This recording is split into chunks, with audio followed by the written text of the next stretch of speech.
আসসালামু আলাইকুম। S A মেথডের পক্ষ থেকে আজকের ক্লাসে সবাইকে স্বাগতম।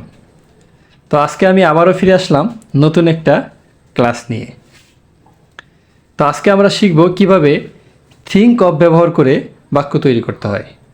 বিশেষ করে যারা ঘরে বসে স্পোকেন ইংলিশ শিখতে চাও, পাশাপাশি রাইটিংয়ে খুবই দুর্বল, কোনো কিছু বানিয়ে লিখতে পারো না, তাদের জন্য আজকের ভিডিওটা খুবই হেল্পফুল হবে ইনশাল্লাহ।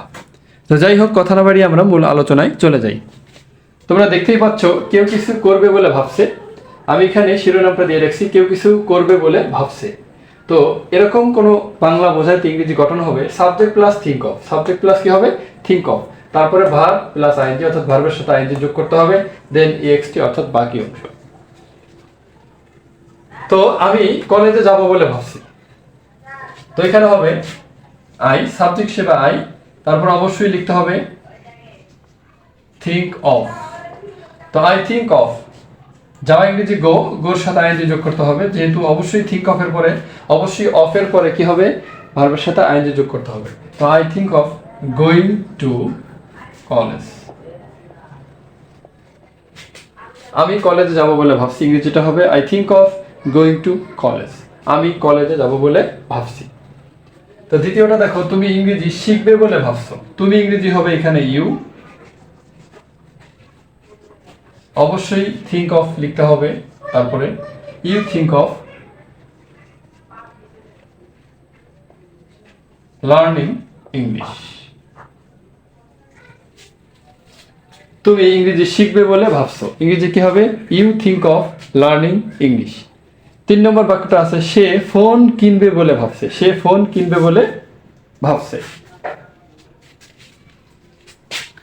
তো এখানে হবে হি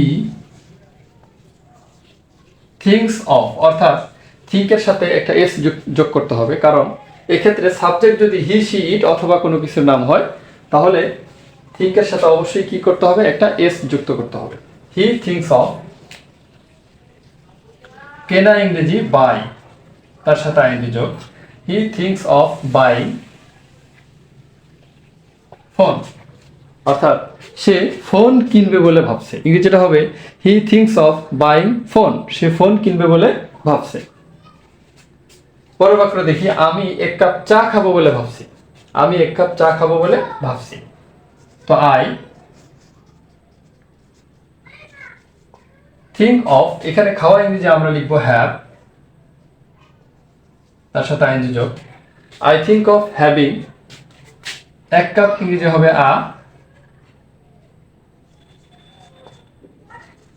কাপ অফ টি। তো কি হলো? আমি 1 কাপ চা খাবো বলে ভাবছি। I think of having a cup of tea. আমি 1 কাপ চা খাবো বলে ভাবছি। পরের বাক্যটা, দীপু টিভি দেখবে বলে ভাবছে। দীপু টিভি দেখবে বলে ভাবছে। দীপু, এখানেও কিন্তু থিঙ্কের সাথে এস যোগ করতে হবে। Dipu things of